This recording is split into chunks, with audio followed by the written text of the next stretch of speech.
It is a Boston aluminium canopy with a full door and a half door on this side, because this is the driver's right hand side. You always pull off on the left hand side of the road, you can always get to it.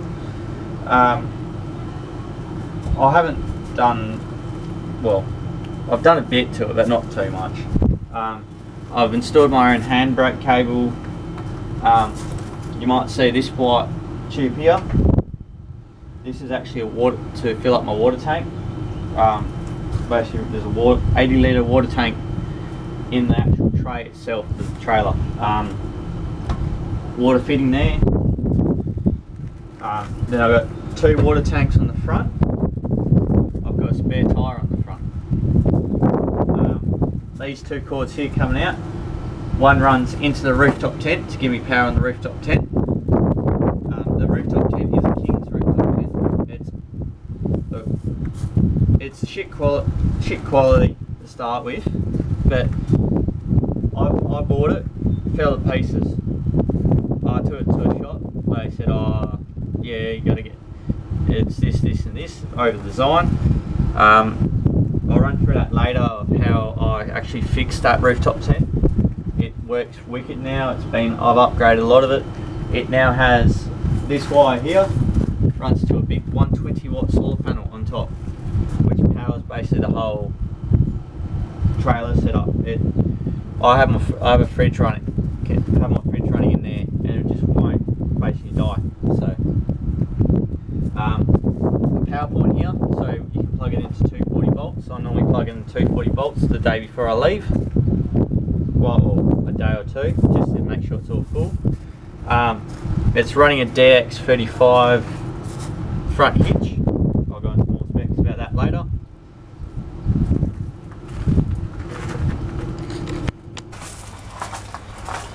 Alright, we're inside the trailer now.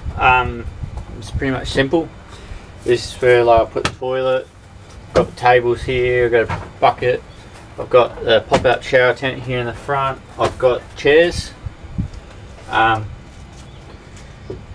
got a jack board for my front jockey wheel. I've also got another board here for my back drop down leg. Also put my axes and that down the back there. Then I've got 2 drawers here inbuilt in here. Basically one's just got like spare stuff in it, like camping gear. The other one's more designed for the cooking aspect of it. I've got a light switch up here that came with the canopy.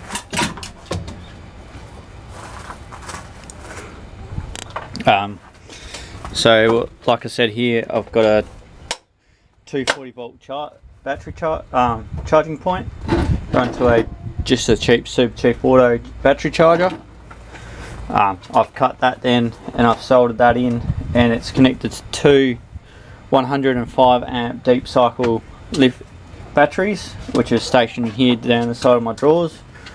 I've got a plug here for a solar panel, for an extended solar panel, so if I do park under a tree or anything like that, I can run a secondary solar panel off this out to the sun if the one on top doesn't work. So on this side here I've got a 50 litre Waco fridge that is on a MSA drop down fridge slide. I never thought I'd buy one, but I spent the money and I love them. It's handy and practical. So here's my little addition I've started to make for the trailer itself. It's a basically a little pantry. Up top it's got storage, it's got a fire extinguisher, easy accessible fire extinguisher on top. I've made a little lip along here so you can put stuff in here and they shouldn't move around. Like I've got a little power battery charger, the remote for the awning lights, stubby coolers, stuff like that. And then you come down to this one here, which is the little slide out pantry. I just keep basically just the simple basic stuff, more stubby holders. There's some pegs in here, self-raising flour, caster sugar, sauces, oils, hand sanitizer, cling wrap, aluminium foil, stuff like that you'd use, just stuff you'd use regularly when you go camping. It's just kept in there. And then I've also designed so when this is out, I can actually reach into a little compartment in the back here that actually holds my my dual burner cooker and my hot plate in there. Like I said, I've got two 105 amp hours out there at the back there. That's run out to this battery box. This battery box has a solar inverter added into it down here, and then switches, which then I've run to lights. So I have lights on my doors, so I've got an outdoor light which shines out from the top and it's up. I've got this light here, and I'll also have a switch to turn on the tent. Any and all electronics in the tent is all run through this one switch. It's just a safety feature because I don't have the tent up all the time, and I don't want to have stuff up there that if you leave it on and it touches something or it wiggles itself loose over corrugations, that it will earth out somewhere and cause a fire. So I've made a fail safe just to save myself in this basically whole trailer I built. Like I said, it's basic, simple. It's not that big. There's a few more plans to it. I'm planning. Back of the trailer now. Got two jerry can holders. I got one on this side, and I got one on this side. I normally fill this one here with water and take an extra litre, but when I take the boat with me, that becomes a petrol, and that one becomes petrol. I just get rid of that diesel jerry out of there. I only take diesel jerry if I'm going for a long period. On the back here, as you might have seen on the front, I've also got a tyre. On the back here itself, there's another spare tyre. I have 4 spare tyres between the car and the trailer when I take the trailer. 2 on the front, and normally have 2 with the car. A lot of people go, oh, why do you have so many tyres? Look, if you plan to do remote travelling, you're going to do a lot of tyres at some point, and I prefer to have it. Under here, you've got just basically a normal tray, which has got some wood, some sheets, and that. Just basically simple. And then at the back there, I've got an 80 litre water tank. I've made a little bracket, set up, and it's all sitting in there. This whole canopy itself can be removed. It's a lift-off canopy. You put 4 legs in and jack it up, and off it goes. Like I said, running a rooftop tent, open from the back here. The ladder goes at the back.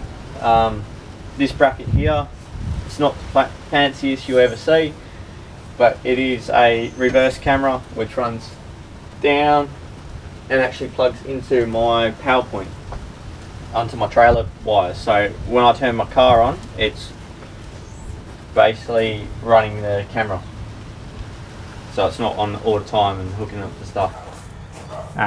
Some questions I get asked regularly about this: why build the trailer? I built this trailer as basically a base camp, designed so I can go out to those like remote or camping areas, and that I can actually pull this up, pull the awning out, set this up, and then I can go out full driving in my car over the few days. Some of the other questions is what size tyres I run.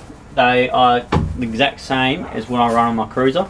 I thought, why not run the same size tyres on the camper trailer? Gives me always 4 extra spares on this trailer, so if I ever go through the set of 4 and then I'll have all the spares and I'll do another tyre, I'll just take it from off this trailer basically. I'm happy to leave this trailer on the side of the road, get me out, get me home, get me out to the closest shop, get a spare tyre, come back and fit it. A lot of people ask how it tows. It doesn't tow different to anything else. It's just how you drive. What else? DXC. Oh yeah. Some people ask how if I get stuck I'll recover this thing. If I point the camera down there, this is what I was talking about. This here is actually a recovery hitch. I had John Pappers, when they built this trailer, build me a recovery hitch. I went in there and I said to him, I'll supply the tyres, this is the trailer I want, this is the width I need it, and make sure there's a recovery hitch. And they said, why is that? I said, it's for off-road reasons. If you always get, because I'd rather be able to unhook the trailer, leave the trailer stuck, get out, turn around, try to get to the back and winch it backwards or winch it forwards, than having to try to pull both out at the same time. It's just a safety feature. Like, that should hold really well. A few questions I get asked is, what's it rated to? It's rated to 1200 kilos. Canopy itself is about 100. I haven't put on a scale yet, but I believe it's only about 700 at the moment. It's not that actual heavy when you look at it compared to what you think it is. It does run electric brakes, which is powered by a Redux system in the car. Yeah, it's nothing really too much difference. If anyone's got any questions about anything in this video you've seen, feel free to message me on Instagram or YouTube, or leave a comment below. Basically, I'll be creating a lot more content when I can. So feel free to subscribe and like. If you actually have a question or anything like, don't feel free to ask. Doesn't bother me. It's all good.